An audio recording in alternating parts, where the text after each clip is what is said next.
Jessica Chobot was one of the driving forces behind Expedition X, bringing energy, mystery, and fearless investigation into the unknown. Fans believed she would be part of the team forever, but without warning, she stepped away. No big announcement, no explanation, only silence. Now, disturbing details are emerging from people close to production. What really happened behind the scenes? Tonight, we uncover the truth about Jessica's departure and the shocking reason the show may have crossed a line no one was prepared for. Before her exit became the subject of speculation and quiet industry conversations, Jessica Chobot was the pulse of Expedition X. She wasn't there just to narrate events or fill screen time, she shaped the identity of the show. Viewers trusted her because she brought something few investigators could: real curiosity and a calm willingness to walk into places that others refused. From day one, her role went beyond hosting. She acted as the voice of reason while still pushing forward into high-risk encounters, grounding each investigation with science-backed questions. While Phil Torres broke down data and patterns, Jessica humanized the search for answers, asking what ordinary people feared but never dared to speak publicly. Her background made her stand out. Before Expedition X, she spent years in investigative entertainment and story development, exploring the blurred line between fact and speculation. Her on-screen composure earned her respect from crew members who described her as the investigator who stayed last when everyone else packed up. Multiple production notes reveal that during Season 1, she was the only cast member to review 100% of post-investigation recordings personally. Even the uncut footage the network never aired. She often stayed in the command trailer long after others wrapped, replaying audio anomalies and unexplained radio bursts, frame by frame. According to one assistant producer, Jessica asked the kind of questions that could derail a narrative if answered truthfully, questions that made executives nervous. And that became part of the problem. Her dedication to uncovering whatever was actually happening, outside what could be marketed or packaged, made her indispensable, but also increasingly at odds with the show's evolving tone. As the series gained popularity, pressure increased to amplify the spectacle. Jessica remained committed to reality. She wanted truth, even if the truth didn't fit the script. Her value came from authenticity. Ironically, that authenticity may be what ultimately led her straight toward the breaking point. As Expedition X advanced in popularity, production began shifting. Episodes needed heightened stakes, faster pacing, and more dramatic moments to compete with other paranormal and expedition-style shows. What started as a truth-forward investigative series gradually leaned toward entertainment, something viewers never saw coming. According to confidential post-production notes and off-record crew accounts, Jessica Chobot began quietly resisting these changes. She believed Expedition X was losing what made it unique, its grounding in real investigation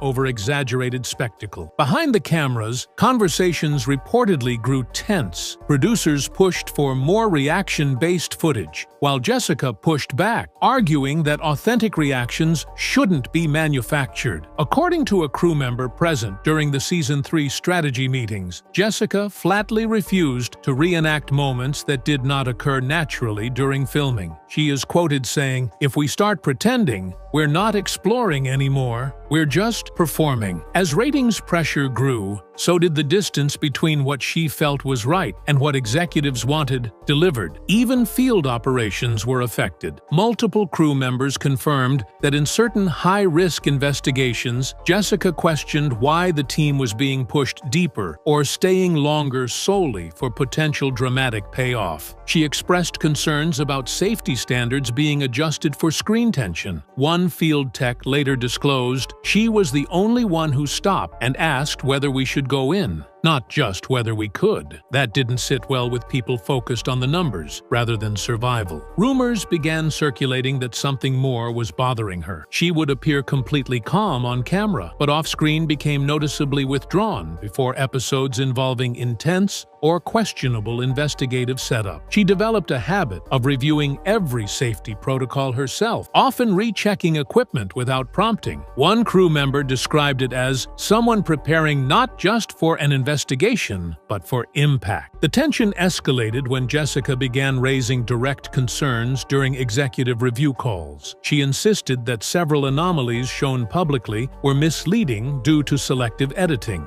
The more she spoke up, the more isolated she became within the leadership structure. This wasn't just creative disagreement, it was the start of a revelation she was never supposed to share. According to multiple insider accounts, the breaking point began during the filming of an episode deep in the Pacific Northwest, one that was never aired in its original form. The team had traveled to investigate reported hauntings and electromagnetic disturbances linked to abandoned Cold War-era tunnels. The location had a history of structural collapses and unstable power sources, but executives reportedly pushed for extended filming after initial readings failed to produce dramatic results. Jessica argued strongly against pushing the team deeper, citing physical danger and lack of emergency support. Her concerns were dismissed as overly cautious. That night, the monitoring equipment began registering extreme magnetic fluctuation. Unlike previous investigations, these readings didn't match typical geological interference. Crew members reported sudden interference on radios, unexplained nausea, and what one technician described as the sensation of pressure all around us, like being underwater without drowning. Footage from the thermal camera, according to sources familiar with the uncut files, captured a moving distortion that could not be matched to any environmental source. Jessica insisted the team pull out and review the data before continuing. Production reportedly pushed to keep rolling. Moments later, a lighting rig collapsed. While no one sustained severe injury, 2 crew members were treated for dizziness and minor trauma. Chobot was said to be the first to respond, helping stabilize equipment and calling for immediate extraction. Official production logs labeled the incident as weather-related malfunction, but crew on-site claimed the air was perfectly still.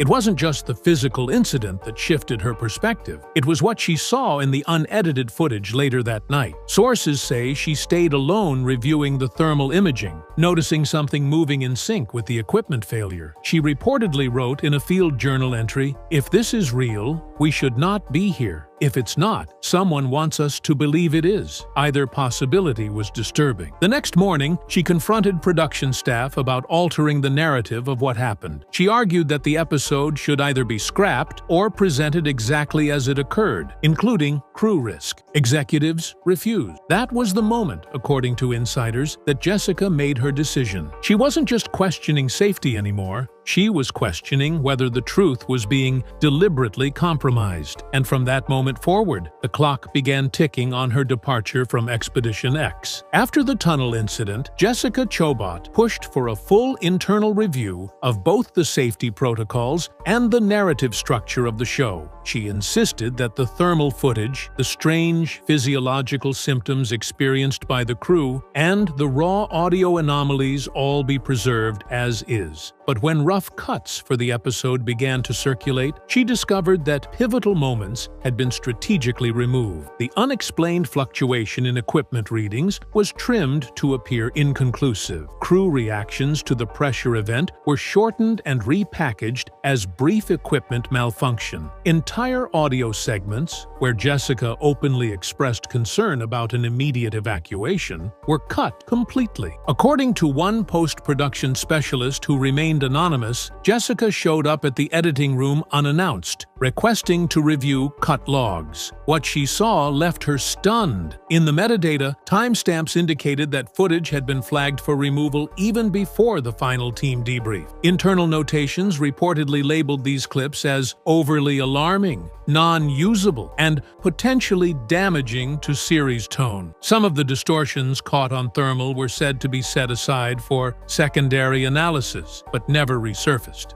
"It was as if the truth was archived," said the specialist quietly. "Not erased, just buried." When she brought the issue up in the following production meeting, her concerns were dismissed as unnecessary escalation. Executives allegedly argued that showing the incident in full could make the network look irresponsible or foster fear among viewers. Jessica's counterpoint struck a nerve. If what we're investigating is real, downplaying it is a lie. If it's not real, and we act like it is, that's gets worse." Her words reportedly caused a long silence across the conference line. From that moment on, she was not just seen as cautious, but as a risk. Several crew members later confirmed that future scripts began subtly reducing her airtime during analytical segments. She was instructed to focus more on narration, while Phil Torres handled data-driven clarification. This restructuring was interpreted by some as an attempt to control how much of her skepticism made it onto camera. Word began spreading internally. Jessica was becoming too factual, too serious, and not in line with evolving direction. Behind closed doors, it was called a style shift, but according to those closest to her, she recognized it as something far more worrying. An effort to soften reality. She didn't leave because she stopped believing in the investigation. She left because the show stopped believing in the truth. In the months that followed the tunnel incident, the divide between Jessica Chobot and upper production widened beyond creative differences. According to internal messages referenced by a crew member, she repeatedly pushed for more transparency regarding field risks and for documentation to reflect the reality of what crews endured during extreme investigations. She warned that failure to report situations accurately could result in serious injury, or worse. Those concerns were quietly acknowledged but ultimately minimized for being overcautious and disruptive to episode pacing. Then something changed. Her concerns stopped being about filming and started focusing on people. While reviewing upcoming expedition plans for a season finale episode supposedly centered around airborne luminescent phenomena in an uninhabited region of the Arctic Circle, she noticed serious safety compromises. The location was listed as mostly stable, yet the latest geological assessments noted deep fracturing beneath the ice shelf, unstable satellite communication zones, and high electromagnetic interference readings. Jessica flagged the excursion as a red-level risk. The response from leadership shocked her. One executive replied that heightened risk equals heightened viewership. That answer deeply disturbed her. She began privately confiding in close colleagues that the push for more dangerous footage had crossed a line. One crew medic later disclosed that during a routine equipment inspection, Jessica approached him and asked, "How long do we have to flatten a rescue if something happens out there?" Not in theory, in real time. "How many minutes?" When he answered, "Under optimal conditions, maybe 20, she reportedly responded with a single sentence, "The danger is not theoretical anymore." Weeks later, anonymous crew members claim Jessica started receiving brief, subtle administrative notes questioning her commitment to the show's vision. At first, simple reminders. Later, veiled phrasing about professional alignment and consistency with series objectives. To outsiders, it sounded harmless. To those familiar with production language, it was a warning. Then, it escalated. Ahead of a mid-season promotional shoot, Jessica was instructed to downplay prior concerns on camera and avoid addressing safety or authenticity-related issues in interviews. She pushed back, calmly but firmly. She wanted to talk about the importance of respecting both the history of paranormal inquiry and the people behind it. Reportedly, she was told that those themes were not currently a performance priority. That was when it became clear. Not only were her warnings being ignored, they were being actively suppressed. And once her advocacy for crew safety began interfering with planned expeditions, the internal stance shifted from disagreement to containment. For Jessica, that was no longer a creative difference. That was a line drawn in the sand. It didn't happen in a dramatic confrontation. There was no screaming, no ultimatums. The moment Jessica Chobot truly decided she couldn't stay on Expedition X came during a routine prep briefing at the Los Angeles production office. The team was reviewing logistics for the next major shoot, a multi-week investigation in a remote mountainous region where locals claimed unexplained ground tremors were linked to an abandoned Cold War communications facility. Jessica had already flagged concerns about seismic instability in the area, citing a recent geological survey that warned of potential structural collapse inside the facility. She also pushed for additional personnel, a second medic, a thermal imaging technician, and another safety coordinator. The production reply came back with a single line: "Budget won't support additional redundancy. Team must operate lean."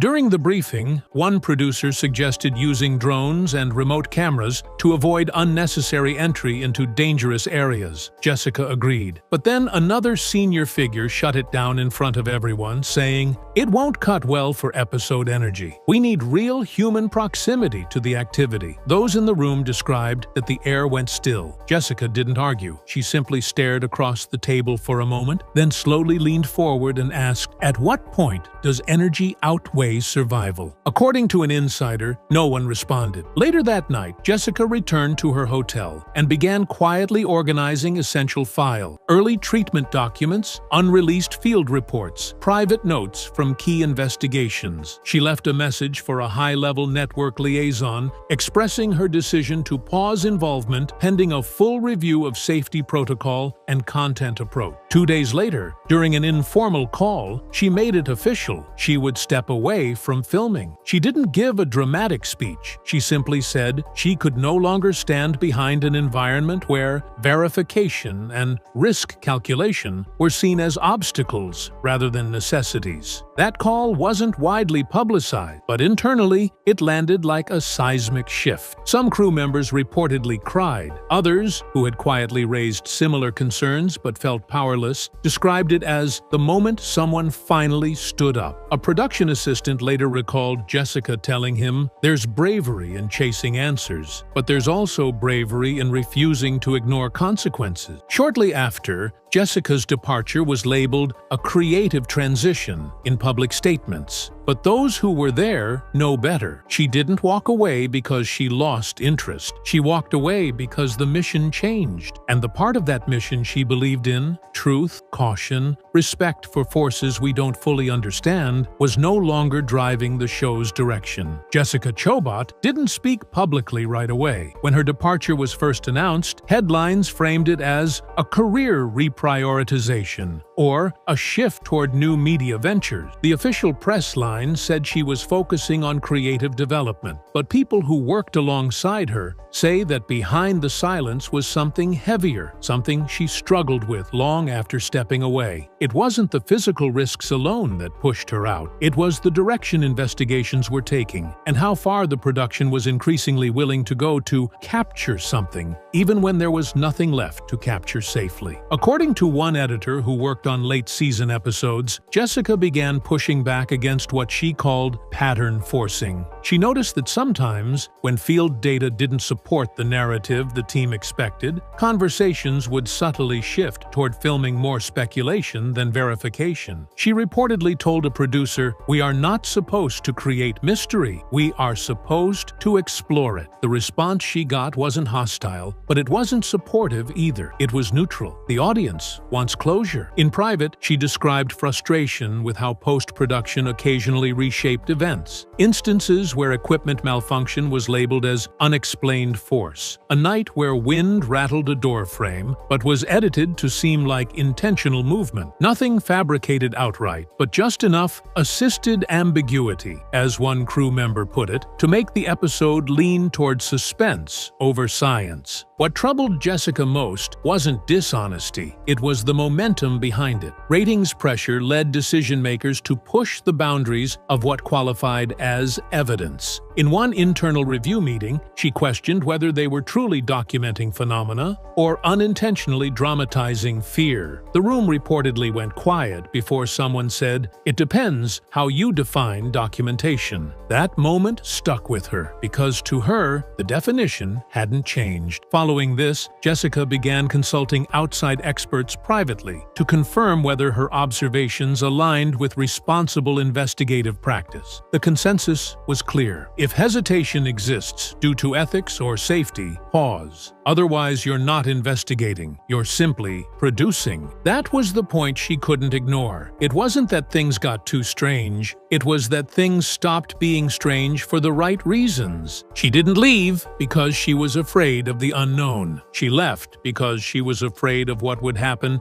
if they pretended to know more than they did. For months after leaving Expedition X, Jessica Chobot remained quiet. She didn't want her departure to ignite controversy or damage the show's legacy. She respected her colleagues, acknowledged the skill behind the production, and believed many people involved still cared about doing things right. But as rumors began circulating, claims that she'd left due to drama, arguments, or losing interest, she agreed to privately address a small group of industry insiders. What she revealed was simple, calm, and unsettling. She explained that there was a moment during one of their final shoots, a nighttime investigation in a structurally compromised mining complex, when camera operators were positioning inside a corridor that local experts had red-flagged due to collapse risk. She requested the team regroup outside until daylight. Instead, executives pushed to get just a few usable shots. While nothing catastrophic happened, a large sheet of metal dropped from overhead support minutes later, narrowly missing a crew member by less than 3 feet. She described the sound as the wake-up call I had been ignoring. It wasn't paranormal that nearly caused harm, it was negligence. She didn't name names. She didn't accuse anyone directly, but she made it very clear. Excellence in exploration cannot exist without responsibility, and when that responsibility is traded for shock value, even subtlety, the mission dilutes into spectacle. Her closing statement reportedly stunned the room. "We don't chase answers to create fear. We chase answers because fear is often the first sign there's something worth understanding." Since then, insiders say Jessica has been quietly consulting on responsible production guidelines for high-risk nonfiction programming. She hasn't ruled out returning to TV, but only if the format prioritizes reality over dramatization,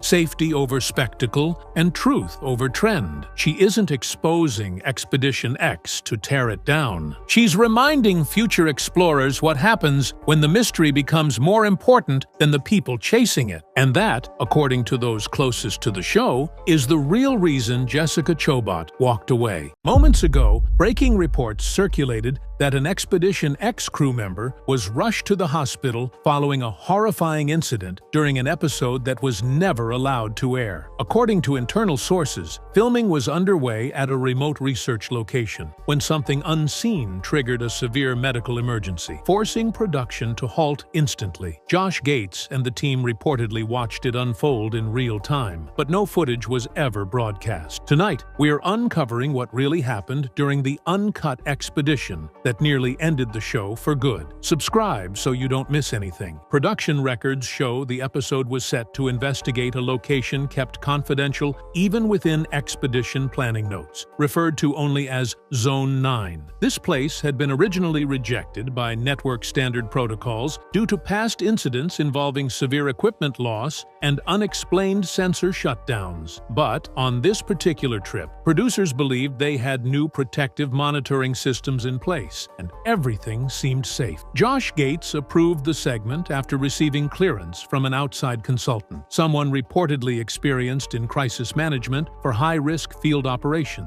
That consultant later refused to comment when contacted. The mission objective was simple: detect environmental anomalies during a nocturnal atmospheric shift. Jessica Chobot and Phil Torres were scheduled to begin initial setup, while the rest of the team handled power routing to location beacons. The raw script described this as a standard recon before thermal mapping, but from the very moment the team arrived, nothing felt standard. According to the audio notes recovered from a secondary recorder, Jessica can be heard whispering that the air felt heavier than normal, comparing it to walking into a room right after someone had been screaming. At exactly 22:14 local time, long before filming officially began, 2 drone feeds suffered what appeared to be forced directional failure. Neither crashed, but both turned 180 degrees toward the tree line on their own. Crew attempted a manual override and received the same invalid input error twice. Production assumed it was a signal bounce and pushed forward, unaware a pressure drop had already begun across the site.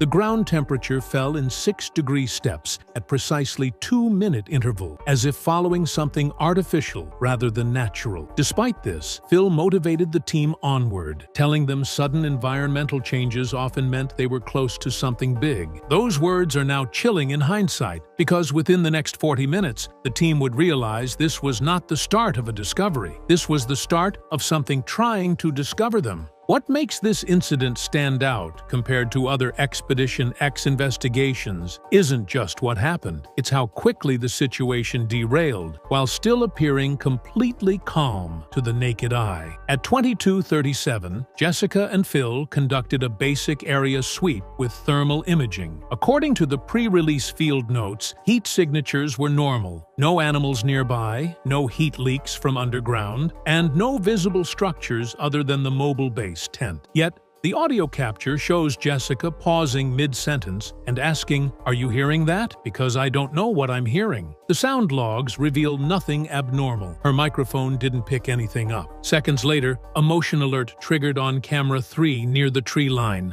positioned roughly 20 yards from the monitoring tent. The recorded visual showed branches bending as if something large passed through. But the thermal overlay indicated no biological heat source, meaning whatever disturbed the vegetation had no identifiable body temperature. Phil initially wrote it off as air pressure change, citing that wind speeds had climbed. But that explanation quickly fell apart when a simultaneous sensor spike registered on the opposite side of the clearing, far from any wind exposure. Then the team noticed something no one could immediately explain. The live biometrics feed from one crew member showed an abrupt heart rate acceleration, jumping from 72 to 121 in under 3 seconds, despite him standing still and showing no outward signs of panic. He later claimed he felt like someone was standing directly behind him, breathing. In post-analysis, that same biometric feed displayed duplicate timestamps, identical minute and second entries with different heart rate values, an impossible data anomaly, suggesting the equipment was either malfunctioning or that environmental interference affected time tracking. The crew laughed it off at the moment, unaware that this was the first clear sign the expedition would not just fail, it would leave someone seriously injured before sunrise. The turning point came at 23:04.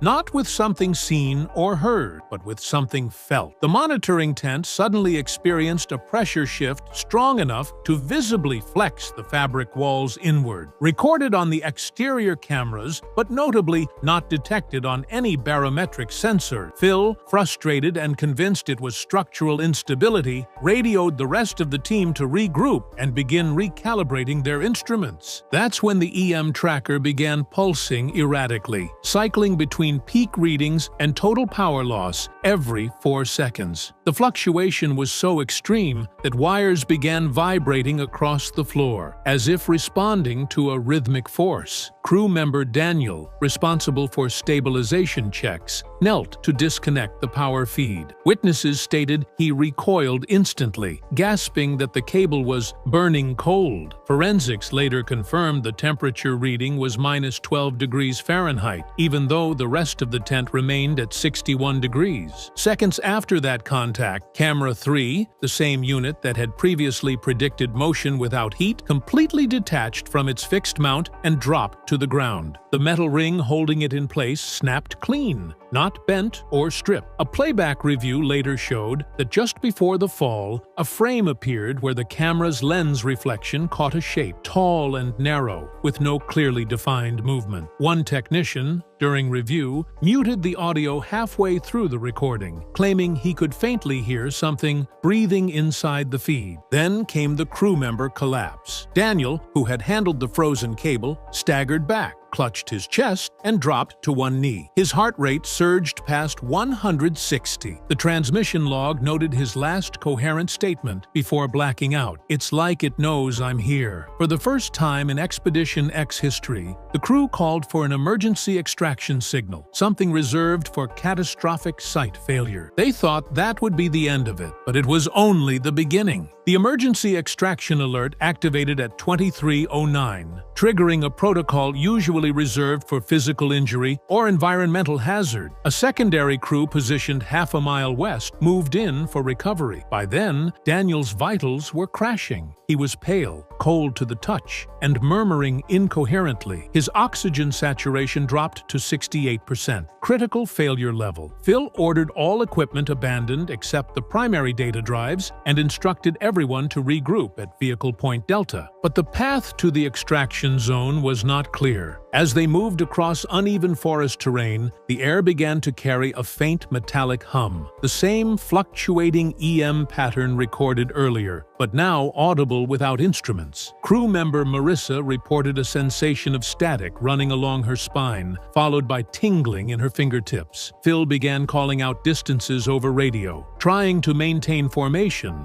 but half of his words cut off mid-transmission, replaced by a crackling tone that sounded disturbingly rhythmic, almost like slow inhaling. Then the radio battery packs began to fail, one by one, even though they were at full charge when the team departed. Tablet screens glitched, GPS repositioning them in places they were not physically located. It was as if their equipment believed they were still standing near the hotspot. Panic crept in. The forest around them remained physically unchanged, yet the path seemed to subtly misalign every time they looked back. At one point, the camera operator swore the trees had shifted position, like the landscape itself was trying to gently push them back toward the original site. Footsteps began to appear in the damp soil beside their route, fresh prints, 11 inches long, human-like but narrow, emerging parallel to theirs without anyone present. They were too deep to belong to any crew member. One technician attempted to snap a photo, but the image capture froze at 99% compression and then erased itself. Phil halted the group just 30 yards from Vehicle Point Delta as a sudden realization overtook them. They were no longer walking alone. Something unseen had aligned itself behind them, pacing their movements with impossible precision. And Daniel, still barely conscious, whispered one final phrase before collapsing into complete unresponsiveness. It followed us. By 23:26, the crew finally reached Vehicle Point Delta, two rugged expedition trucks reinforced specifically for emergency retreats. Daniel was placed carefully across the back seat, while EMT protocol crew began a stabilized transport setup. He remained unresponsive, clinging to life with labored breaths and uncontrolled tremors. Everyone expected that once inside the protective shielding of the vehicles, the phenomenon would cease. Instead, for the first time that night, they realized the problem had changed shape. The moment the trucks powered on, a pulsing distortion appeared across the center screen of the vehicle's dash monitor. It wasn't part of their surveillance system. It was an internal system glitch. The distortion flickered into what looked like fragments of earlier camera footage. Frames from their abandoned camp appeared, overlaid with topographic grid lines that did not match any terrain they had crossed. It wasn't recorded. It was being generated in real time. Marissa quickly disconnected the external drives, fearing live contamination, but the pulse continued through vehicle software. Even the secondary ignition computer stalled for 3 seconds, displaying a single corrupted file name, docrep-v2 retry. The file didn't exist in storage logs. It was coming from memory systems that never touched field hardware. One by one, their digital panels began relaying unprompted data, audio clips of their own voices captured during previous expeditions, yet subtly wrong. In one clip, Phil's voice asked if the subject was stable, a phrase he never spoke. In another, Daniel's voice whispered, "It already knows what we think." He had never said that out loud. Further disturbance came when emergency telemetry in Truck 2 began rapidly replaying crew biometrics with latency, as if reading signals from several minutes in the future. Daniel's vitals displayed a pulse rate sharply decreasing before EMT sensors detected it. This preemptive reading proved horrifyingly accurate 7 minutes later. Phil made the call. No more electronics. The trucks went into manual override. All data drives were isolated inside Faraday bags. But as they sped toward base camp, quieter but no less alarming anomalies continued. The radio chirped spontaneously, not with static, but with breathing, slow, deliberate, patterned. Only then did Marissa mutter what no one wanted to admit. "It's not stuck in the hot spot. It's traveling with us." Daniel arrived at St. Francis Regional at 1:14 under priority intake. Listed as a neurological trauma patient, the ER team expected hypothermia or exposure to environmental toxins. What they encountered instead forced them to initiate a report deemed abnormal sensory distress, cause undetermined. The first red flag appeared during preliminary vitals. Daniel's pulse, previously irregular, stabilized to a calm rhythm. only to spike erratically whenever someone came within 3 feet of his bed. Nearly every nurse and technician experienced momentary disorientation when approaching. One reported a ringing pressure in the head, like being underwater. A respiratory specialist briefly forgot which hand held the oxygen mask. Medical imaging escalated confusion. The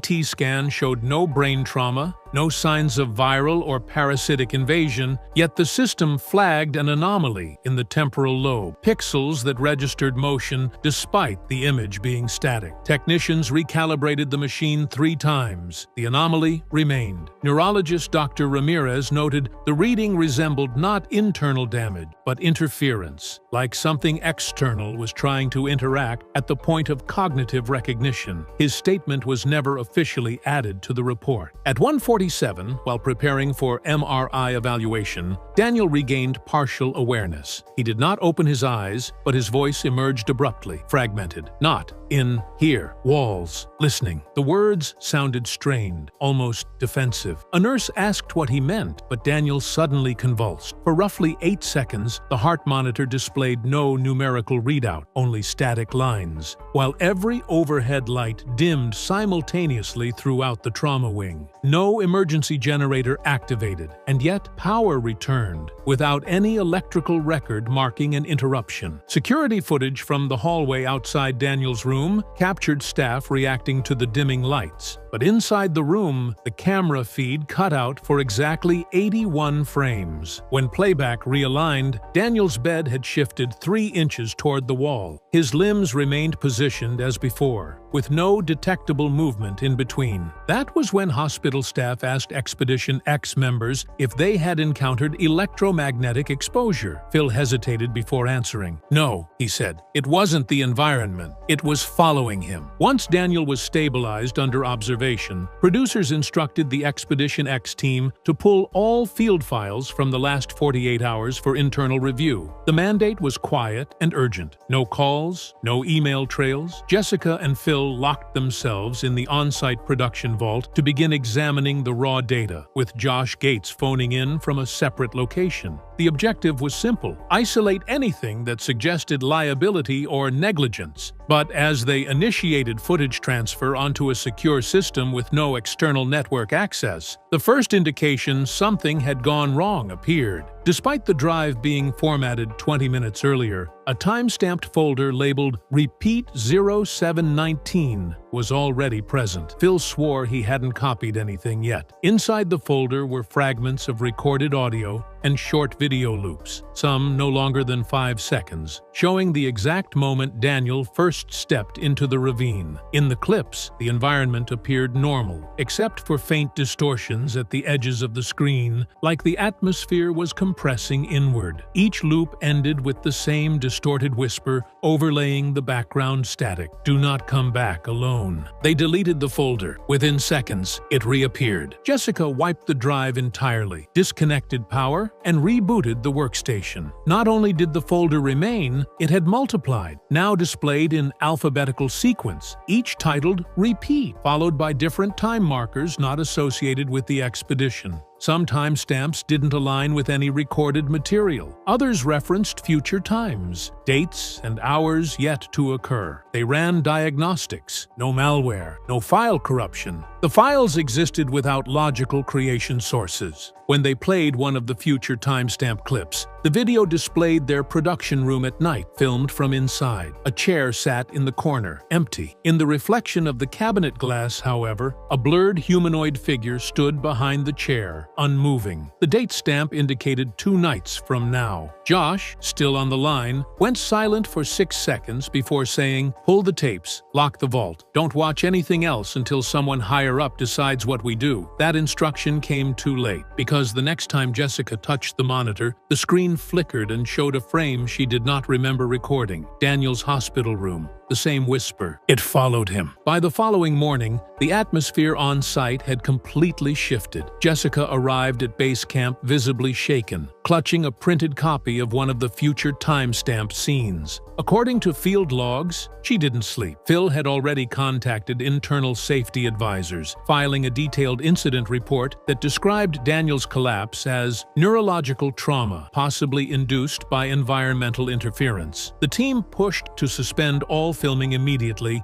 and return equipment to headquarters for full technical analysis. They argued that if the anomaly somehow affected physiological harm, the crew could be in imminent danger. That request lasted less than 15 minutes. The network's executive liaison joined the call and dismissed the stop work proposal. According to Jessica's later interview, the exec stated directly that the footage could represent the highest engagement point in the show's history, and hinted that they were already drafting a teaser for upcoming episodes. The fact that the physical injury occurred mid-expedition only made the episode more compelling. Phil immediately objected, reminding them that Daniel was under medical care and might face lasting cognitive damage. The response? You're being emotional. This is the risk of immersive investigation. Audiences understand that. The team was furious. Josh Gates, patched into the call from Los Angeles, reportedly went silent for several moments before firmly repeating the request to halt the expedition entirely. The network escalated instead, citing contractual obligations and insurance coverage, and instructed them to complete the last 3 field segments before withdrawal. They even assigned a remote marketing representative to begin condensing the hospital incident into potential promotional cuts, ignoring objections from medical staff. Jessica later admitted the most chilling part wasn't the exec's decision. It was the slight audio glitch that occurred right after the call ended. The power flickered inside the production tent. Every camera indicator light turned red for 3 seconds, as if they all started recording simultaneously, unprompted. When techs tried to review that moment later, no cameras registered having captured anything at all. That's when Phil quietly said, "It knows we're still here." And nobody disagreed. Daniel remained unresponsive for nearly 12 hours after being airlifted to a temporary treatment facility outside the forest zone. Medical tests failed to show signs of concussion, infection, or seizure. His vitals were stable, yet he wouldn't wake. It wasn't until late afternoon, just as the team packed gear to leave, that he suddenly opened his eyes. He didn't seem confused or disoriented, but disturbingly calm. According to Jessica, the room temperature dropped the moment he looked at her. He didn't recognize anyone else in the tent, not even the paramedics. He whispered something so faint she had to lean close to hear it. "It watched me fall, then waited to see who would come help." His voice sounded normal, but the words didn't. Jessica stepped back instinctively. Phil asked him what he meant, but Daniel only continued, "It's figuring out who's the next one." Then he stared past them. Not at a wall, not at ceiling, but at an empty corner of the tent where nothing stood. He began smiling, small at first, then unnaturally wide, as if trying to imitate the expression rather than showing real emotion. Moments later, alarms sounded throughout the medical tent. Every monitor attached to him displayed rapid spikes, not dangerous, but synchronized, as if responding to an external pattern rather than his physical state. The lights flickered once, twice, then power cut entirely for exactly 11 seconds. When it came back, Daniel had closed his eyes. He wasn't unconscious. He was sleeping peacefully, as if nothing happened. Within the hour, production leadership ordered a site-wide withdrawal. Not a pause, not a health and safety hold, an immediate evacuation. All footage related to the event was flagged maximum level containment, never to air. Internal reports concluded that unidentified environmental influence was responsible. The final note added by the network compliance officer was only 3 words long: footage not usable. But those who were there still insist it wasn't because the footage was corrupted. It was because it was too clear. Josh Gates has built an empire in paranormal television. From Destination Truth to Expedition Unknown to Expedition X, he's become one of the most recognizable faces in adventure programming. But something has been happening behind the scenes that fans are just now starting to piece together. Cryptic social media posts, canceled appearances, An unusual silence from the usually charismatic host have sparked concern across the paranormal community. Industry insiders are whispering about major changes at Discovery Plus, and Josh's name keeps coming up in those conversations. What he's about to announce will change everything, not just for Expedition X, but for the entire landscape of paranormal television. Before we dive in, make sure you're subscribed because this story is developing rapidly and you won't want to miss what happens next. This is the news Josh Gates is breaking. The first warning sign came in late October when Josh Gates abruptly canceled his scheduled appearance at Paracon in Portland. Fans who had paid premium prices for meet and greets received generic apology emails citing unforeseen scheduling conflicts. This was unusual for Josh, who has built his reputation on being accessible and appreciative of his fan base. Then came the social media silence. Josh, who typically posts multiple times weekly with behind-the-scenes content and location updates, went dark for nearly 3 weeks. When he finally resurfaced, the posts felt different. Carefully curated promotional material with none of his signature humor or personal touch. Longtime followers noticed immediately. Reddit threads exploded with speculation. "Where's the real Josh?" one fan asked. His Instagram stories, usually filled with travel adventures and dad jokes, became sporadic and oddly formal. Industry insiders began sharing whispers at conventions and on private message boards. A production assistant who worked on Expedition Unknown posted cryptically about massive changes coming,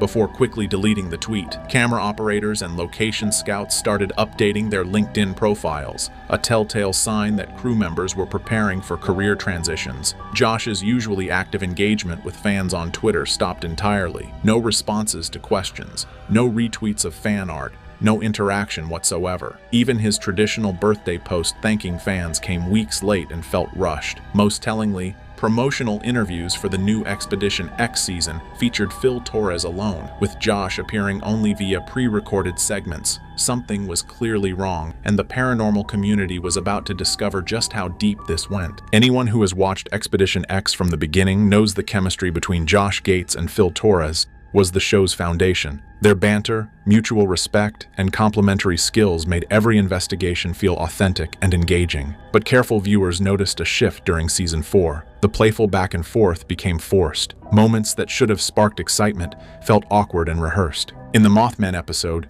there's a notable scene where Phil makes a discovery and turns to share it with Josh, only to find him distracted and checking his phone. The camera lingers for an uncomfortable beat before cutting away. That wasn't scripted. Production sources reveal that filming schedules became increasingly chaotic. Josh would arrive late to locations, sometimes missing entire investigation setups that Phil had spent hours preparing. What used to be collaborative planning sessions became Phil working with producers while Josh participated via video calls. The Romania investigation that was supposed to film in August got pushed to October, then November, with multiple date changes that created logistical nightmares for the entire crew. On-set tension became palpable. Crew members reported overhearing heated discussions about creative direction and time commitments. Josh wanted to scale back Expedition X filming to focus on other projects. Phil, who had built his career around the show, pushed back hard. Their professional relationship, once genuine friendship, became strictly business. Watch the Season 4 finale closely. During the final group discussion,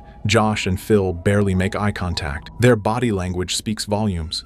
Turned slightly away from each other, forced smiles, scripted dialogue that lacks their usual spontaneity. One crew member described the atmosphere as watching a marriage fall apart in real time. The show continued, but the magic was dying, and both men knew it. To understand Josh's decision, you need to understand the chaos happening at Discovery Plus. The 2022 merger between Discovery and Warner Bros. Created Warner Bros. Discovery, a massive media conglomerate with redundant programming and bloated budgets. CEO David Zaslav immediately began slashing costs.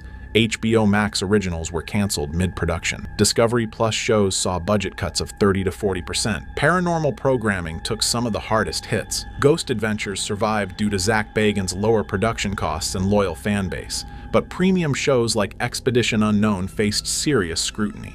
Josh Gates wasn't just the star of multiple shows. He was an executive producer with significant creative control and a substantial salary. Industry sources estimate his total compensation package exceeded $2 million annually when factoring in producing fees, appearance payments, and profit participation. That made him a prime target during restructuring. Discovery executives wanted to renegotiate, offering contract extensions with reduced budgets, smaller crews, and less creative freedom. For Josh, who had spent years building his production infrastructure and creative vision, this was unacceptable. Meanwhile, streaming platforms like Netflix, Amazon Prime, and Apple TV Plus were aggressively pursuing established talent with creator-owned deals. Josh watched friends and colleagues jump ship for independent projects with full creative control and back-end participation. The writing was on the wall. Traditional cable networks were dying, and streaming was the future. But Discovery wasn't going down without a fight. Contract negotiations became contentious. Lawyers got involved. Non-compete clauses were scrutinized. Josh found himself trapped between loyalty to a network that launched his career and the opportunity to build something entirely his own in the new media landscape. Here's what Josh Gates has actually been working on while the paranormal community speculated about his absence.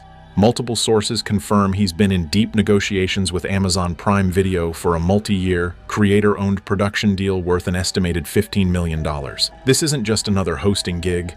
Josh is launching Gates Entertainment Group, an independent production company with full ownership of all intellectual property. The flagship project is a global adventure series tentatively titled Uncharted that combines elements of Expedition Unknown with high-budget documentary filmmaking on par with Planet Earth or Our Planet. We're talking cinematic drone footage, weeks-long expeditions instead of rushed 3-day shoots, and access to locations that Discovery's budget could never accommodate. Josh has been assembling a dream team: Oscar-nominated cinematographers, award-winning editors, and top-tier sound designers. He's poached key crew members from his Discovery shows, offering equity stakes in the production company rather than just salaries. This is a complete reimagining of adventure television.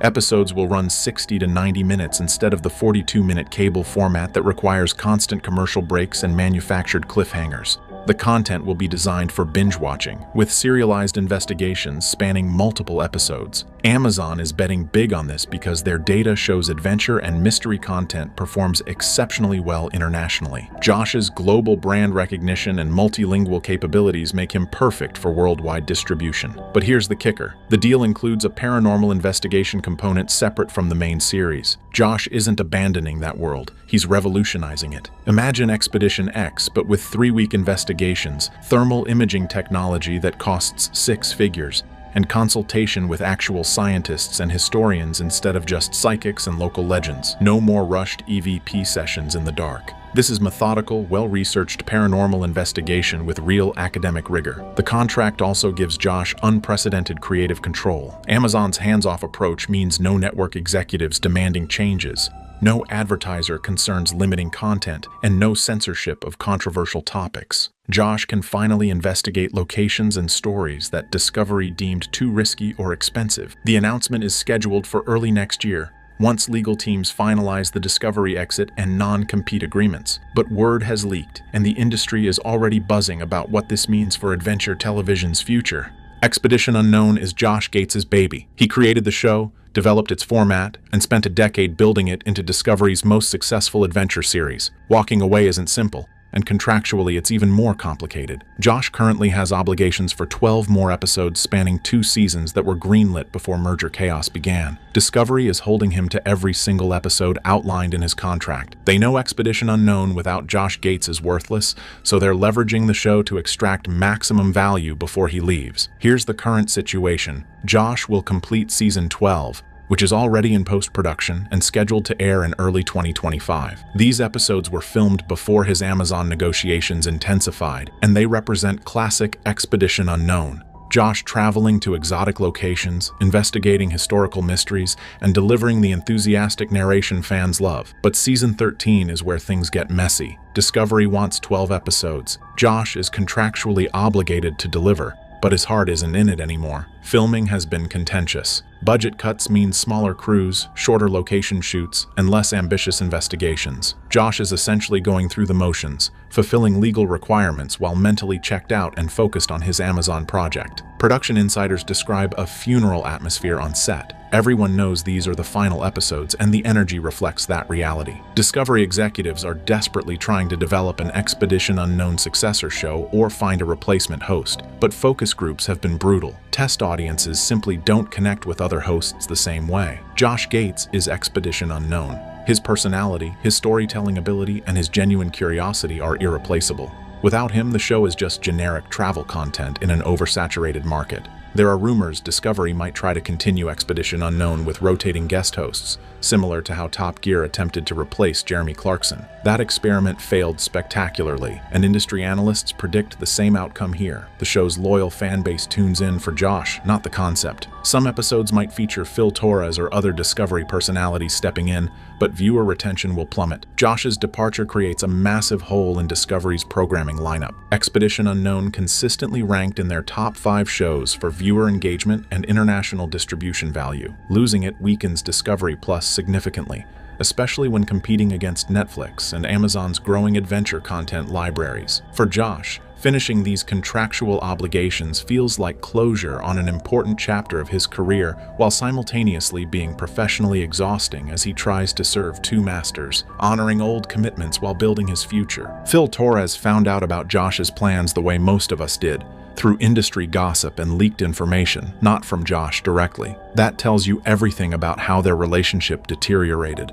Phil built his entire television career around Expedition X. Before partnering with Josh, he was a respected wildlife biologist and science communicator with occasional TV appearances, but nothing approaching mainstream recognition. Expedition X made him a paranormal television personality with a dedicated fan base. Now that foundation is crumbling, and Phil is left scrambling to figure out his next move. Discovery initially planned to cancel Expedition X entirely once Josh's departure became inevitable. Why invest in a paranormal show without the star who brings the audience? But Phil fought back hard. He pitched a complete show reboot with himself as the solo host, bringing in rotating expert guests for each investigation. Think of it as Phil Torres Investigates, rather than the buddy dynamic that defined the original format. Discovery was skeptical but agreed to a trial season with a significantly reduced budget, 6 episodes instead of the usual 12, and Phil had to accept a lower salary and co-executive producer responsibilities without additional pay. It's a tough pill to swallow, doing more work for less money while living in Josh Gates' shadow. The retooled show faces enormous challenges. Expedition X succeeded because of Josh and Phil's chemistry and complementary skills. Josh brought charisma and storytelling experience. Phil provided scientific credibility and genuine expertise. Without Josh, Phil needs to carry episodes entirely on his personality, and early test footage suggests he struggles with that transition. He's knowledgeable and enthusiastic, but lacks Josh's natural on-camera magnetism and comedic timing that kept audiences engaged during slower investigation moments. Phil is also dealing with fan backlash. Online communities are divided between those who support Phil and blame Josh for abandoning the show, and those who see Phil as a replacement rather than a legitimate solo host. It's an impossible position that Phil never asked for but must now navigate. Behind the scenes, Phil is exploring other opportunities. He's been in talks with National Geographic about wildlife documentary projects that leverage his biology background. Travel Channel has expressed interest in a science-based paranormal show that positions Phil as a skeptical investigator who debunks fraudulent claims while remaining open to genuine unexplained phenomena. These negotiations reveal Phil's smart career strategy: diversify away from dependence on Josh Gates and Discovery. If Expedition X fails without Josh, Phil needs alternatives lined up. Meanwhile, the awkwardness between Phil and Josh is palpable at industry events. They maintain professional courtesy but avoid genuine interaction, a sad ending to what once seemed like authentic friendship built through shared adventures investigating the unknown together. When news of Josh's departure leaked, the paranormal television community erupted with opinions, and they weren't all supportive. Zach Bagans was among the first to respond, posting a cryptic Instagram story that read, "Real investigators stay loyal to the craft, not the paycheck." While he never mentioned Josh by name, Everyone understood the implication. Zach has built Ghost Adventures by staying with Travel Channel for over 15 years, and he clearly sees Josh's move as mercenary behavior that prioritizes business over passion. The two have always had a complicated relationship, mutual respect mixed with professional rivalry and fundamentally different approaches to investigation. Amy Bruni and Adam Berry from Kindred Spirits took a more diplomatic stance, wishing Josh well while emphasizing their commitment to Travel Channel and Warner Bros. Discovery. Their measured response makes sense considering they're hoping for contract renewals and can't afford to alienate network executives. But privately, sources say they're frustrated that Josh's high-profile exit might trigger budget cuts affecting their shows as Discovery tightens spending to compensate for lost flagship programming. Steve Gonsalves and Jason Hawes from Ghost Hunters offered genuine support, tweeting congratulations about Josh's new venture and praising his courage to pursue creative independence. Having left their own original show over contract disputes years ago, they understand the difficult decision Josh faced between financial security and artistic freedom. Their public endorsement carries weight because they successfully rebuilt careers after leaving sci-fi, proving that life exists beyond network television contracts. The fan reaction has been intensely divided and often brutal. Josh's social media mentions are flooded with betrayal accusations from longtime viewers who feel abandoned. "You built your career on Discovery's platform and now you're walking away?" One viral tweet demanded. Others celebrated his bold move, arguing that talented creators deserve ownership of their work and shouldn't be trapped by corporate contracts that limit their potential. Reddit became a battlefield of competing Josh Gates megathreads, analyzing every aspect of the situation. YouTube paranormal channels cranked out reaction videos with clickbait titles ranging from "Josh Gates destroys his legacy" to "Josh Gates makes genius business move." Everyone had an opinion, and most weren't shy about sharing it. The controversy extended beyond paranormal circles into broader entertainment industry discussions about streaming disruption, creator rights, and the collapse of traditional cable television models. Trade publications like Variety and Hollywood Reporter ran features positioning Josh's departure as symptomatic of larger industry shifts, where established talent increasingly rejects network deals for streaming independence and intellectual property ownership that builds long-term wealth rather than just collecting paychecks. The leaked details about Josh's Amazon project paint a picture of something genuinely revolutionary in adventure television. Uncharted will operate on a budget reportedly exceeding $2 million per episode, nearly 5 times what Discovery allocated for Expedition Unknown's final seasons. That money translates into production quality that rivals theatrical documentaries rather than cable reality programming. We're talking red digital cinema cameras capturing in 8K resolution, professional drone operators shooting cinematic establishing shots, and color grading that makes every frame look like National Geographic photography. Josh has partnered with several A-list production talents who bring serious credibility. James Cameron's documentary team is consulting on underwater expedition episodes. Werner Herzog's longtime cinematographer is attached as director of photography for select investigations. The audio design team won an Emmy for their work on Planet Earth 2. This isn't television talent. These are film industry professionals who typically work on projects that premiere at Sundance and Tribeca, not shows that stream on demand. The format itself breaks from traditional adventure television structure. Instead of standalone 42-minute episodes, Uncharted will feature serialized arcs spanning 4 to 6 episodes per investigation. Imagine spending an entire month in Papua New Guinea researching cargo cult origins, with episodes that build on previous discoveries, rather than resetting each week. This allows for genuine depth and complexity impossible in Discovery's commercial break-friendly format that demands manufactured suspense every 8 minutes. Investigations will incorporate serious academic research. Josh is partnering with universities and research institutions, bringing actual archaeologists, anthropologists, and historians on expeditions, instead of just local guides and enthusiastic amateurs. The show will present multiple perspectives on mysteries, acknowledging uncertainty rather than forcing definitive conclusions for narrative satisfaction. This represents a more intellectually honest approach to mystery investigation that respects audience intelligence. The paranormal component operates under similar principles. Rather than rushing through locations collecting questionable EVP recordings, Investigations will span weeks using state-of-the-art equipment. Thermal imaging arrays costing hundreds of thousands of dollars. Seismographic monitoring to distinguish paranormal claims from environmental factors, consultation with physicists about electromagnetic phenomena before jumping to supernatural conclusions. Josh wants to bring scientific rigor to paranormal investigation while remaining open to genuinely unexplained occurrences.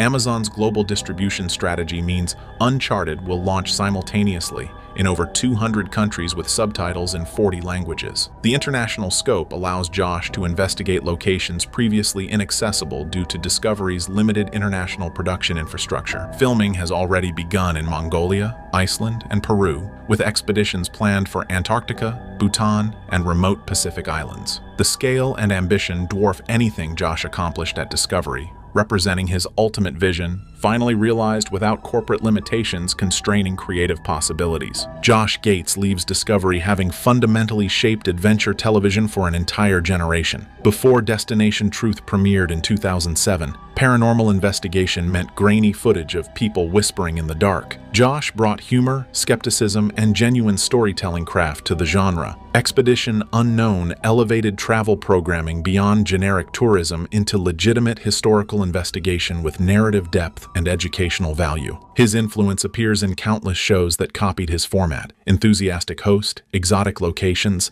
blend of education and entertainment. He legitimized adventure television as respectable programming rather than cheap reality filler. That's an impressive legacy regardless of how his Amazon gamble plays out. But some argue he's abandoning the network that gave him opportunities when he was unknown. Discovery took risks on Destination Truth and funded his growth from enthusiastic amateur to polished professional. Others see his move as smart business. Why sacrifice career opportunities for corporate interests that slashed budgets and reduced creative freedom? The real test comes when Uncharted launches. If it succeeds, Josh becomes a visionary who correctly identified streaming's future and inspired other creators to pursue independence. His legacy transforms into that of an industry disruptor. But if Uncharted fails to find an audience or doesn't deliver on its ambitious promises, Josh will be remembered as someone who overestimated his importance and made a catastrophic mistake walking away from guaranteed success. The paranormal community has long memories, and failure would permanently damage his reputation,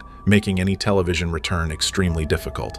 Discovery Channel has never shied away from what Expedition X produces: remote locations, extreme conditions, evidence that pushes the boundaries of what mainstream documentary television is willing to put in front of an audience. They have broadcast all of it without hesitation across every prior season. Then one episode disappeared. Not canceled, not postponed. Disappeared, pulled before broadcast and buried for years, while the show kept running as though it never existed. It has just surfaced. Subscribe and stay until the very end. Expedition X exists in a specific and important position in the paranormal documentary landscape that separates it from everything else the genre has produced. It is not a ghost hunting show. It is not a property-based mystery series organized around a single location's anomalous history. It is a field investigation program built around the premise that the phenomena most worth investigating are the ones that mainstream science has declined to engage with seriously, not because the evidence for their reality is inadequate, but because the institutional frameworks within which mainstream science operates create powerful disincentives for the kind of sustained, open-ended field investigation that the evidence actually requires. Phil Torres and Jessica Chobot have built their respective contributions to the show on foundations whose credibility is independent of the paranormal television format. Torres brings the methodological training of a working field scientist whose prior research career in tropical biology gave him the framework to distinguish genuine biological anomalies from misidentification, and whose willingness to apply that framework honestly, including to findings whose honest application produces conclusions that his scientific background did not prepare him to reach, gives the show's positive findings a weight that a credulous presenter's enthusiasm cannot claim. Chobot brings the investigative instincts of a journalist and media professional whose sustained engagement with the communities and the witnesses who populate the paranormal investigation landscape has given her an understanding of how genuine encounter testimony differs from the culturally shaped accounts that the skeptical literature uses to dismiss witness evidence as a category. Together, they have taken the show into environments and investigated phenomena that the mainstream media and the mainstream scientific community have consistently avoided, not because those environments and phenomena do not produce evidence, but because the evidence they produce is of a character that the institutional frameworks of the mainstream cannot receive without consequences those institutions are not willing to accept. The banned episode is the most direct documentation of what happens when an investigation goes further than any institutional framework can contain. It is what the show has always been building toward, and what Discovery Channel determined upon reviewing its footage that the audience could not be shown.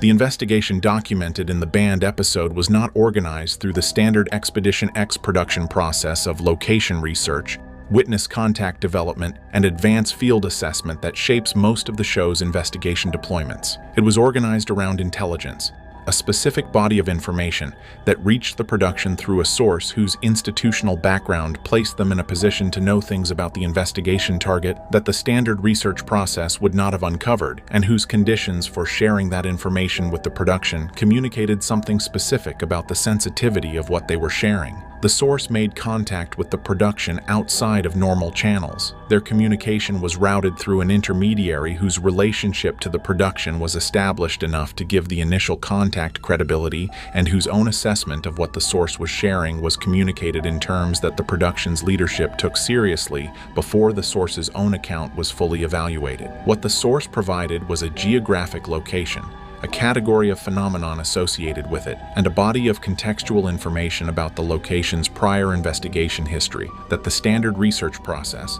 FOIA requests, academic literature review, witness database searches, would not have produced. The contextual information was significant in a way that the standard research process's outputs are not typically significant for Expedition X. It described prior investigation of the location by parties whose institutional affiliations the source referenced without fully naming, affiliations whose character the production's leadership assessed as governmental rather than academic or journalistic, prior investigation by institutional parties whose findings had not entered any public record, prior investigation that had apparently produced findings significant enough that the source's decision to share the location with a television production was described by the intermediary as representing a considered judgment that the information needed to reach a public audience regardless of the institutional preferences that had kept it out of the public record until that point. Torres and Chobot were briefed on the full source communication before the decision to deploy was made. Their individual responses to the briefing have been described in accounts of the production's internal communications during the planning phase as consistent with what people who have spent careers investigating the edges of the known world produce. When they encounter something that suggests the edges are closer to the center than they had previously understood, they decided to go. What they found when they got there is what Discovery Channel has spent years making sure nobody saw. The location investigated in the banned episode has a documented history of anomalous activity that the Expedition X research team was able to partially reconstruct from the public record before the investigation deployed. Partially because the most significant elements of the location's investigation history are not in the public record and were accessed only through the source communication that organized the investigation in the first place. What the public record portion of the research produced was consistent enough across independent sources and specific enough in its behavioral descriptions to establish the location as genuinely anomalous before the source's contextual information was added. Witness accounts from the surrounding community spanning multiple decades described phenomenon at the location with a consistency across independent observers, separated by significant spans of time that the cultural transmission explanation, one witness influencing another's account through shared cultural narrative, could not account for. The accounts were too specific, too behaviorally detailed, and too consistent across observers who had no documented connection to each other to be products of shared mythology rather than shared observation. The indigenous traditions of the communities whose ancestral territory includes the location described it in terms whose practical specificity, behavioral instructions about how to relate to the location, specific seasonal patterns of activity, particular physical features of the terrain whose anomalous character was treated as established fact rather than cultural embellishment, indicated a body of accumulated observational knowledge rather than a body of mythology. Those traditions were documented by anthropologists whose fieldwork in the region predated any of the modern encounter reports, giving the research team independent verification that the location's anomalous character was recognized before any contemporary paranormal investigation culture could have shaped the community's perception of it. What the source's contextual information added to this baseline was the specific history of institutional investigation, the prior engagement by parties whose governmental affiliations the source referenced, and the specific character of what that investigation had found, not the findings themselves, which the source declined to describe in detail, the fact of their existence and the fact of their suppression, and one specific detail about the nature of what the institutional investigation had encountered at the location that the source communicated as the reason the production needed to be prepared for what it might find there. That detail, the one thing the source told the production to be ready for, is what the banned episode documents the team encountering, and it is what Discovery Channel's editorial review determined could not be broadcast under any framework the network possessed. The Expedition X team arrived at the investigation location with a preparation level that Torres has described in the limited indirect references to the investigation available outside the production's internal record as the most extensive the show had ever brought to a single deployment, not in terms of equipment.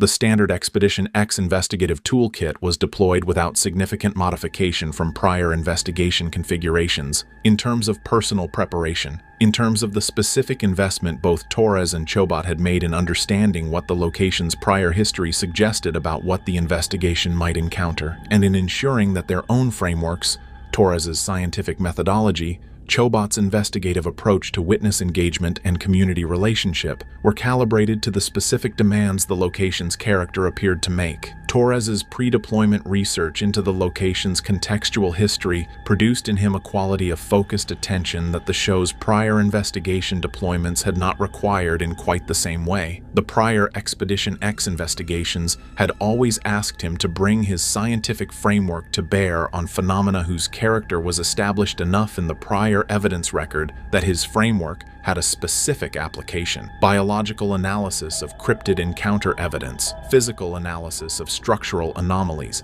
environmental analysis of atmospheric or geological explanations for reported phenomenon. The banned episode location asked him to bring his scientific framework to bear on something whose character the prior evidence record had established was outside the range that the framework was designed to address. That demand, the demand to apply rigorous scientific methodology to a phenomenon whose character appeared to exceed the methodology's explanatory reach, is the specific professional challenge that the banned episode investigation represented for Torres, and that accounts for the quality of his engagement with it that the people who have reviewed the episode's footage have described with consistency. He did not respond to that challenge by softening his methodology. He applied it with the full rigor his training had produced. What the rigor produced in the specific conditions the location created is what makes the banned episode significant in a way that prior Expedition X investigations, extraordinary as many of them were, did not achieve. The methodology met the phenomenon at full strength, and the phenomenon exceeded the methodology in a way that the cameras documented completely. The investigation's first active session produced evidence across multiple independent categories that the Expedition X team documented with the systematic rigor that Torres's scientific framework demanded, and whose combined significance the team processed in real time, with the quality of controlled professional attention that their individual expertise and their collective field experience had developed. The environmental baseline established during the investigation's opening phase identified characteristics of the location's physical environment that departed from the reference data the team had prepared from the available geological and atmospheric literature for the region. The electromagnetic field readings across the location showed a pattern of elevation whose geographic distribution corresponded to specific features of the terrain that the prior witness accounts had consistently identified as the focal points of the location's most intense reported activity, a correspondence that established a connection between the historically active zones and a measurable physical characteristic of those zones that the team's instruments could track independently of the witness testimony. The acoustic monitoring produced the first anomalous finding of the active investigation phase within the opening hours of the session.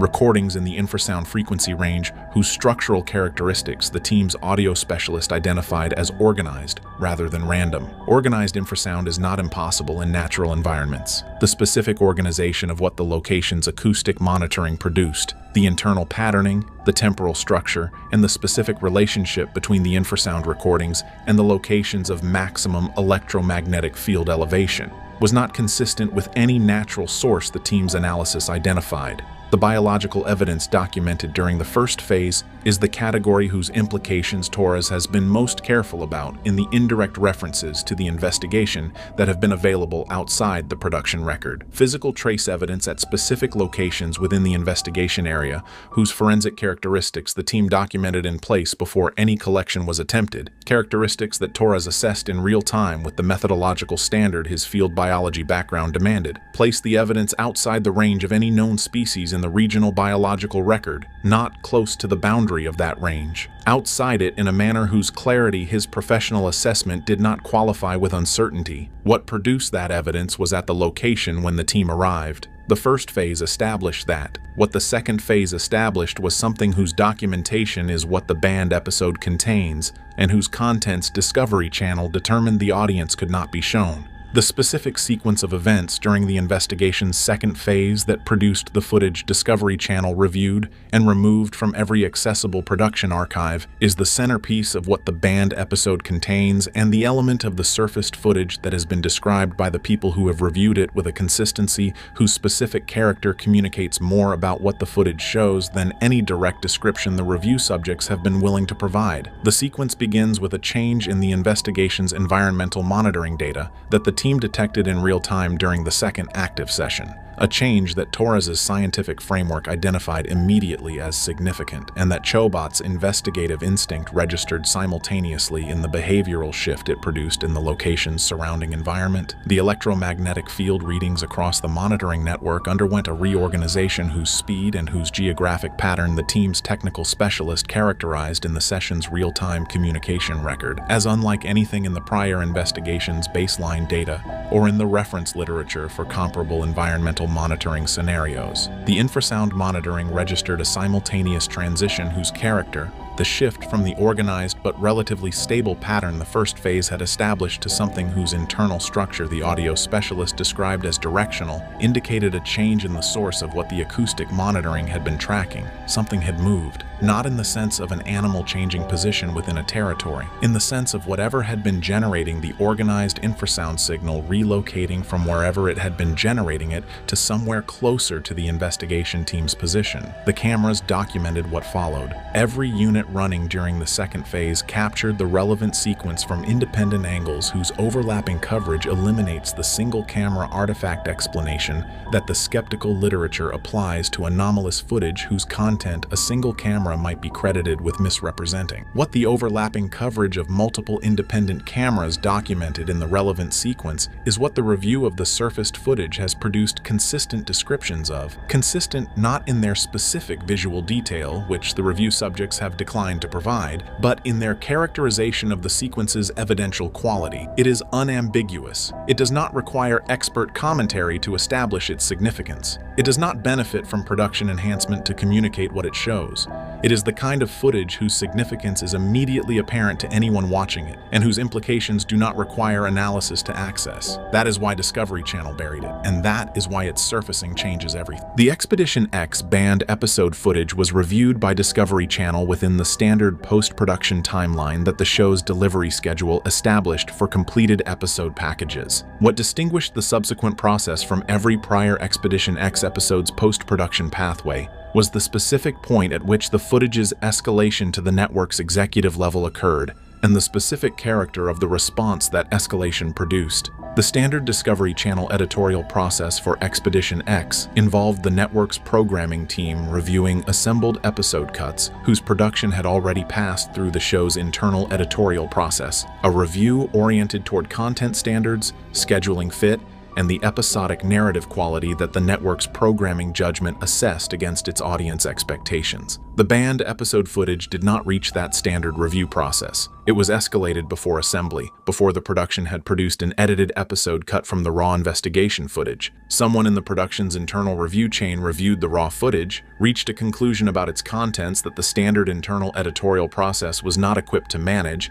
and escalated to the network's executive level before the normal post-production workflow had advanced to the assembly stage. The network's response to the escalation was made at an organizational level whose involvement in the editorial decisions of individual Expedition X episodes had no prior precedent in the show's production history. The decision was not made by the programming executives whose standard role in the network's relationship with the show gave them authority over content and scheduling decisions. It was made above them by people whose organizational position indicated that the decision was being treated as something other than a programming content call. What the decision communicated, the instruction that came back to the production, the specific terms in which the footage's suppression was mandated, and the speed with which the instruction was delivered relative to the escalation that triggered it, is what Torres and Chobot received as the official account of why the episode would not be broadcast. Neither of them has publicly characterized the official account as adequate to what the footage contained. Their silence about the investigation in the years since the suppression decision is the most direct communication they have made about their assessment of the account's adequacy, and the surfacing of the episode, the fact that the footage survived the suppression effort and has now reached an audience, is the most direct refutation of the account's claimed finality. The Expedition X banned episode footage that has surfaced represents the complete raw investigation record from the banned episode investigation,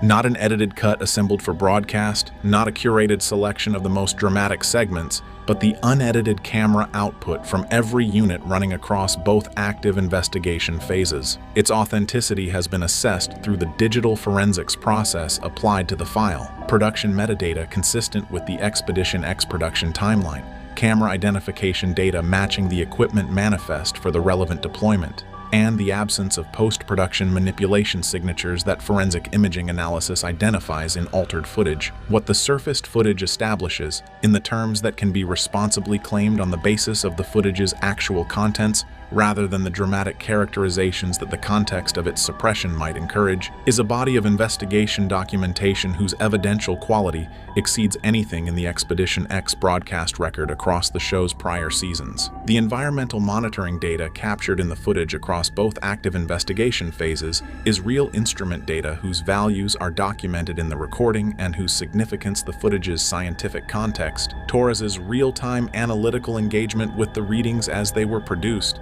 establishes within the investigation's own methodological framework. The physical evidence documentation is real forensic documentation whose methodology is visible in the footage and whose results Torres's assessment characterizes in real-time terms that reflect his professional standard rather than his enthusiasm. The acoustic recording is real audio whose frequency content is captured in the footage's audio track and whose structural characteristics the footage documents Torres and the audio specialist analyzing in real time with the specific quality of professional attention that significant findings produce in people whose careers have been built on the rigorous assessment of exactly this category of data. And the visual documentation of what the cameras captured during the second phase's relevant sequence is real footage, confirmed authentic by forensic analysis, captured by multiple independent units whose overlapping coverage eliminates artifact explanation, and documented in conditions whose clarity the prior Expedition X broadcast record has not matched in any investigation the show has previously conducted.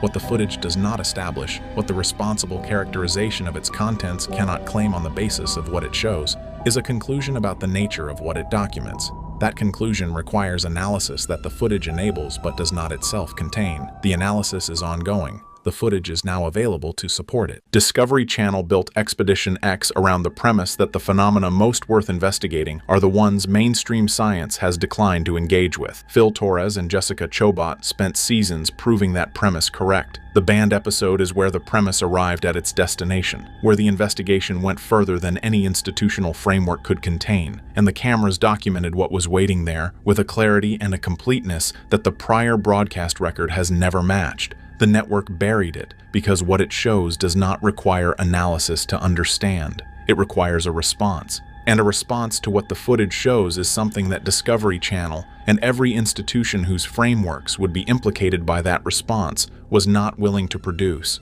The footage has now surfaced. The forensics confirm it is real. The investigation that produced it was conducted by people whose credibility is independent of the paranormal television format, and what the cameras documented during the second phase of that investigation, across multiple independent units, in conditions whose clarity the suppression effort was apparently designed to prevent from becoming permanent, is now available to everyone. The suppression was designed to keep it from. The analysis is ongoing. The footage is no longer buried. What it shows has been waiting to be seen. It has now been seen.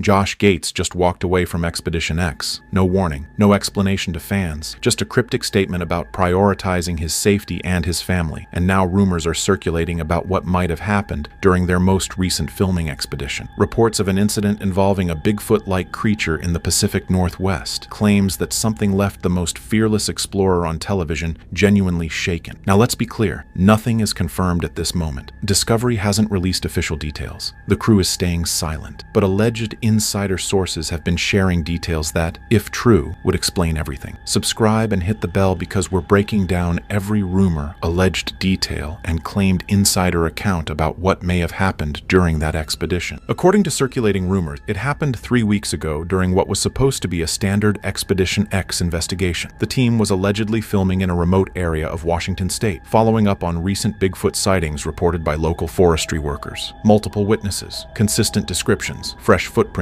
documented by credible sources. Exactly the kind of case Josh has built his career investigating. Claims suggest the team consisted of Josh, his co-host Jessica Chobot, Phil Torres, and a production crew of 8 people. They'd reportedly set up base camp in a valley known for decades of Sasquatch activity. By all alleged accounts, the first 2 days were productive but unremarkable. Footprints supposedly found and documented, strange vocalizations allegedly recorded at distance. Then came the third night. According to unverified sources, Josh and Phil decided to investigate an area about 2 miles from base camp where thermal drones had allegedly detected heat signatures. Jessica reportedly stayed behind to monitor equipment. The plan was supposedly simple: hike in, document whatever they found, return by midnight. Rumor has it they never made it to midnight. At 10:47 p.m., base camp allegedly received a frantic radio transmission from Josh. The audio was reportedly chaotic. Claims suggest certain words came through: contact, close, moving fast, Phil's injured. Then the transmission allegedly cut to static. When communication supposedly resumed, Josh's voice was different, shaken, urgent, allegedly calling for immediate evacuation. According to these reports, the production coordinator sent the entire crew to extract Josh and Phil. What they allegedly found was equipment scattered, Phil on the ground with what's claimed to be a head wound, and Josh standing guard, reportedly refusing to move until the entire group was together. But here's where the rumors get interesting.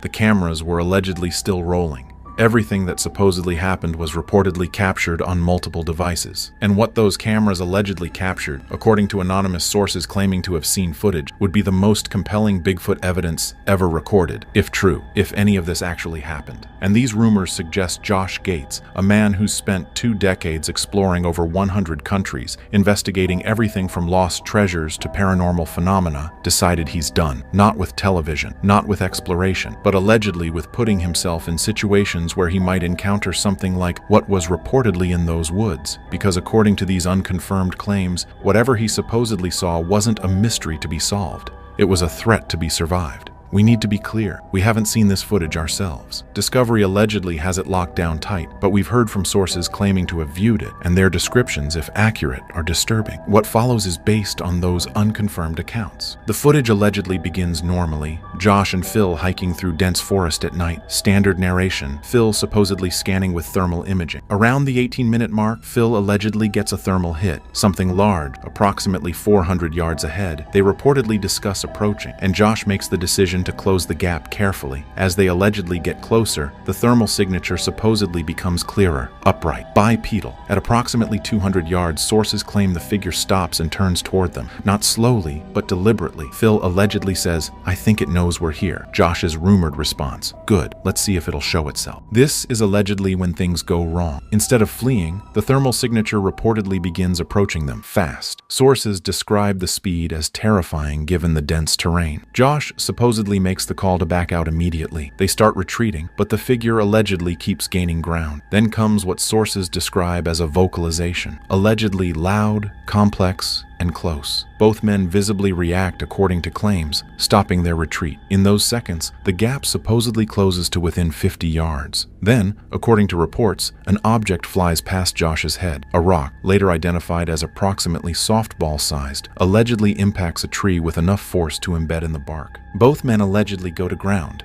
and sources claim that with cameras at ground level, they capture something. All three sources describe this the same way, if their accounts are true. Clear footage for approximately 4 to 5 seconds, not thermal. Direct view, illuminated by camera lights, of something large, covered in reddish-brown hair, with a face showing features that allegedly don't match any known primate, and eyes that supposedly reflect the camera light. The figure then allegedly moves laterally, circling their position. Phil supposedly tries to track it with thermal. Josh is reportedly reaching for rocks. The circling continues for 30-40 seconds according to claims. Then another rock, allegedly larger, comes from a different direction. It reportedly strikes Phil on the side of the head, dropping him immediately. Josh allegedly goes to Phil and makes the radio call for help, while the thermal camera supposedly still shows that massive heat signature maintaining position, watching them. The standoff allegedly continues for nearly 2 minutes before the figure moves away, but thermal signatures reportedly remain at the edge of detection range, as if it was watching to ensure they left. Phil Torres required immediate medical attention. The rock that struck him left a laceration that needed 12 stitches and caused a concussion significant enough that he was hospitalized overnight for observation. But it's not the severity of the injury that's remarkable, it's the circumstances and the projectile itself. The rock was recovered from the scene, a smooth river stone weighing approximately 4 pounds, the kind of rock you'd find in a riverbed, not typically lying around on a forest floor, which raises an immediate question: where did it come from? Wildlife doesn't carry rocks. Bears don't throw objects. The presence of that specific type of stone in that location suggests it was brought there deliberately, but more concerning is the throwing mechanics required to cause the injury Phil sustained. A biomechanics expert consulted by the production estimated that to throw a 4-pound rock with enough force to cause that level of injury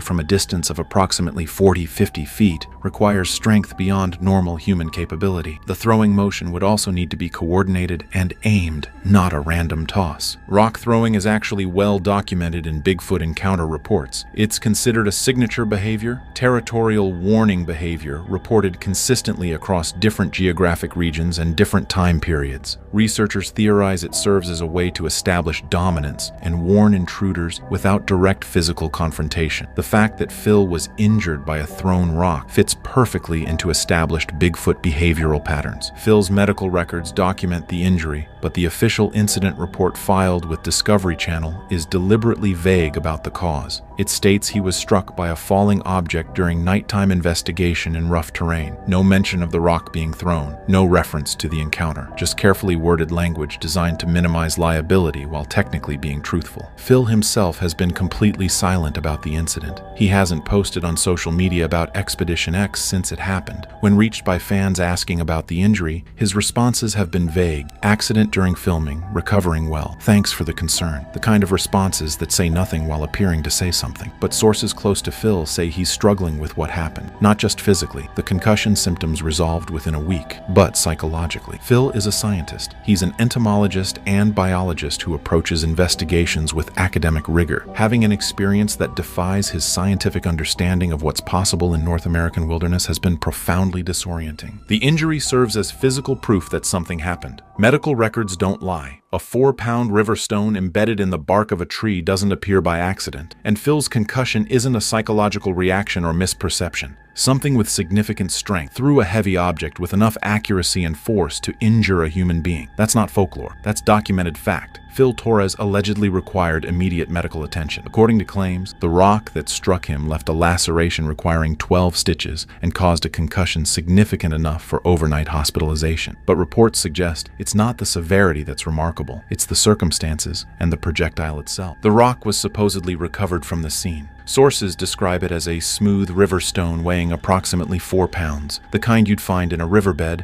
not typically on a forest floor, which allegedly raises an immediate question: where did it come from? Wildlife doesn't carry rocks. Bears don't throw objects. But according to rumors, what's more concerning is the throwing mechanics required. A biomechanics expert allegedly consulted by production estimated that throwing a 4-pound rock with enough force to cause Phil's injury from 40-50 feet requires strength beyond normal minimal human capability. The throw would also need to be coordinated and aimed, not random. Rock throwing is actually well documented in Bigfoot encounter reports, researchers note. It's considered signature territorial behavior reported consistently across different regions and time periods. If true, the fact that Phil was injured by a thrown rock fits perfectly into established Bigfoot behavioral patterns that have been claimed for decades. Phil's alleged medical records document the injury, but sources claim the official incident report filed with Discovery is deliberately vague. It supposedly states he was struck by a falling object during nighttime investigation in rough terrain. No mention of throwing, no reference to any encounter, just carefully worded language designed to minimize liability.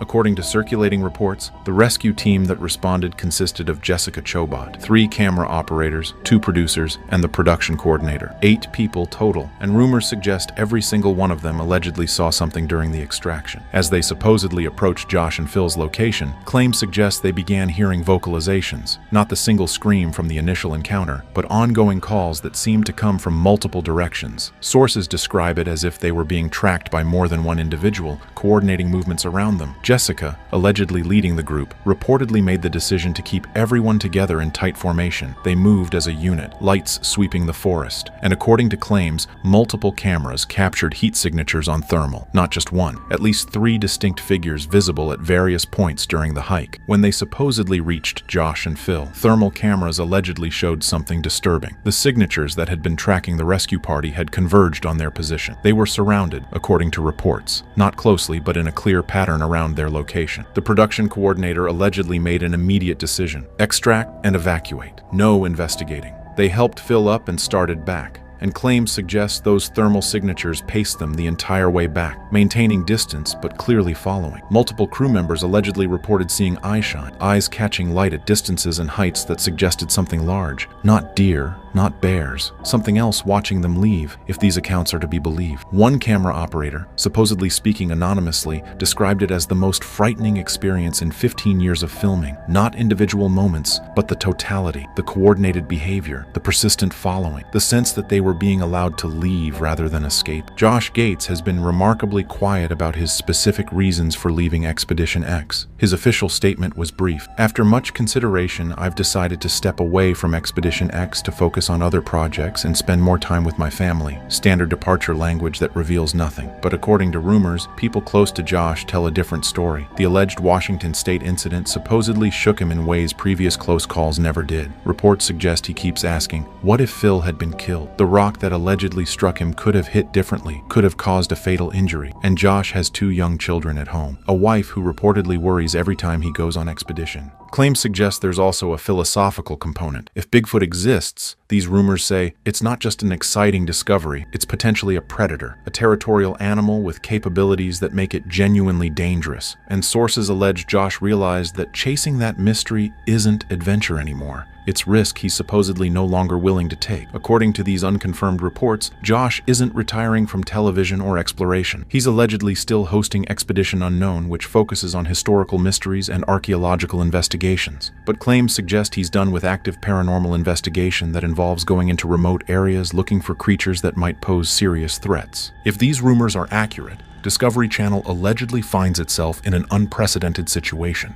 They supposedly have footage that would generate massive ratings, clear documentation of a Bigfoot encounter involving their most recognizable host. From a business perspective, airing this would allegedly be a ratings goldmine, but according to claims, they also have a serious liability problem. One crew member was allegedly injured seriously enough to require hospitalization. If they air footage explicitly confirming their crew was attacked by an unknown creature, sources suggest they open themselves to questions about duty of care and safety protocols. Insurance is supposedly another consideration. Production insurance for adventure shows already comes with significant premiums. If insurers allegedly determine Discovery knowingly sent crews into dangerous situations, it could affect coverage not just for Expedition X, but for their entire slate of adventure programs, according to industry observers. Then there's allegedly the question of responsibility. If Discovery airs footage they believe genuinely documents a Bigfoot encounter, they're essentially taking a position that Bigfoot exists. According to speculation, that carries implications beyond ratings, potentially triggering scientific investigation or government inquiries. Sources claim the network has been in discussions with wildlife experts, legal counsel, and possibly even government agencies. Some executives allegedly push to air it, while others advocate for keeping keeping it archived. A compromise position supposedly being discussed involves releasing heavily edited footage with extensive disclaimers. But Josh's decision to quit allegedly complicates everything. If Discovery airs the episode after Josh left citing safety concerns,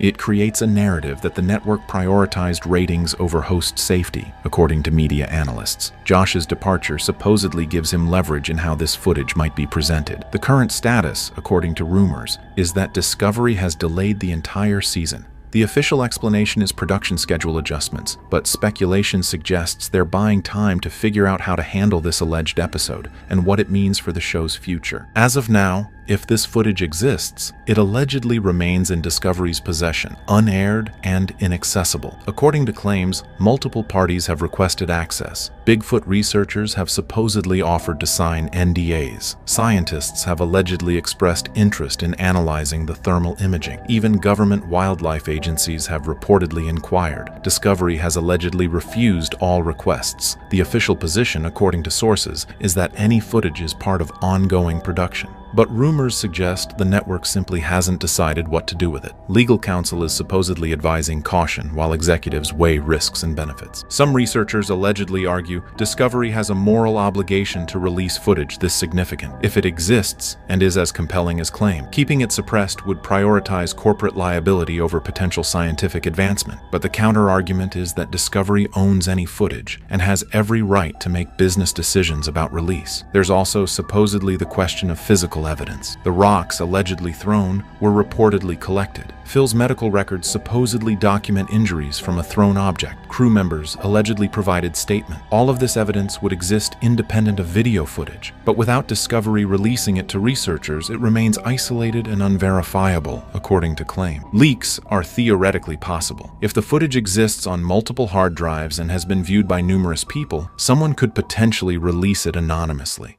though doing so would likely end their career and could expose them to legal consequences. But speculation suggests the temptation must be significant for people who believe this could change how science views Bigfoot. The most likely outcome, according to industry observers, is that Discovery will eventually air a heavily edited version. They'd allegedly include enough to acknowledge something happened while carefully editing around the most explicit sequences. Expert analysts would provide alternative explanations. Disclaimers would emphasize the unusual nature of the incident. Let's be absolutely clear about what we know for certain. Josh Gates has left Expedition X. That's confirmed. Phil Torres was allegedly injured during filming. That appears to be true based on his absence from social media and project schedules. Discovery has delayed the season. Also confirmed. Everything else, the details of the encounter, the footage descriptions, the crew reactions, remains unverified rumor and speculation. But rumors this consistent from multiple alleged sources suggest something significant happened. Whether it was exactly as described, we can't say. Whether footage as compelling as claimed actually exists, we don't know. But Josh's departure from a successful show speaks volumes. People don't walk away from careers like his without serious reasons. If even half of these rumors prove true, it represents a fundamental shift in paranormal investigation, from entertainment to genuine risk, from mystery to potential danger. The footage may eventually air, the full story may eventually be told, or this may remain one of television's most intriguing unsolved mysteries, whispered about but never fully confirmed. For now, we're left with questions. What really happened in those Washington woods? What did the cameras actually capture? And why did Josh Gates, one of television's most fearless explorers, decide some mysteries aren't worth solving? Until Discovery releases official information or Josh breaks his silence, we can only piece together the rumors and wonder what truth they might contain. Sometimes the most compelling evidence is what people choose not to show you.